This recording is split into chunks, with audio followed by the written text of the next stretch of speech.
اور اب آپ کو بتائیں کہ خیبر پختونخوا میں پی ٹی آئی کی حمایت یافتہ 9 منتخب ارکان اسمبلی کو پابند رکھنا بڑا چیلنج بن گیا ہے۔ پی ٹی آئی قیادت نے حامیوں کو جمع رکھنے کے لیے نئی حکمت عملی ترتیب دے دی ہے۔ مزید جانتے ہیں ڈان نیوز کے نمائندے عارف حیات ہمارے ساتھ موجود ہے۔ عارف حیات، آگاہ کیجیے گا، کیا حکمت عملی نئی مرتب کی گئی ہے؟ جی بالکل، یہ بہت واقعی میں بہت بڑا چیلنج ہے تحریک انصاف کی قیادت کے لیے کہ ان کے حمایت یافتہ آزاد 91 امیدوار جو ہے تو وہ پاس ہوئے ہیں، لیکن ابھی وہ انہوں نے جماعت اسلامی کے ساتھ بھی رابطے کیے ہوئے ہیں اور دیگر چھوٹی پارٹیاں ہیں ان کے ساتھ بھی رابطے کیے ہوئے حکومت سازی کے لیے ایک پلیٹ فارم استعمال کر رہے ہیں۔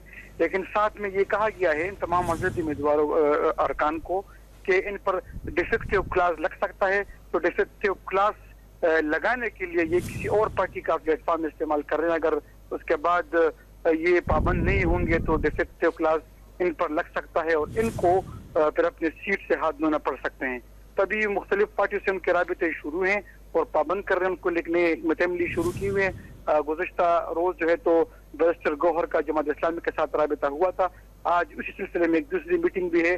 تو یہ امکان ظاہر کیا جا رہا ہے کہ جو آزاد امیدوار ہے تو وہ حکومت سازی کے لیے جماعت اسلامی کا پلیٹ فارم استعمال کریں گے، کیونکہ جماعت اسلامی کا نے بھی خیبر پختونخوا میں 3 صوبائی اسمبلی کے حلقے تو وہ جیتے ہیں۔ بہت شکریہ تفصیلات دینے کے لیے عارف حیات آپ کا۔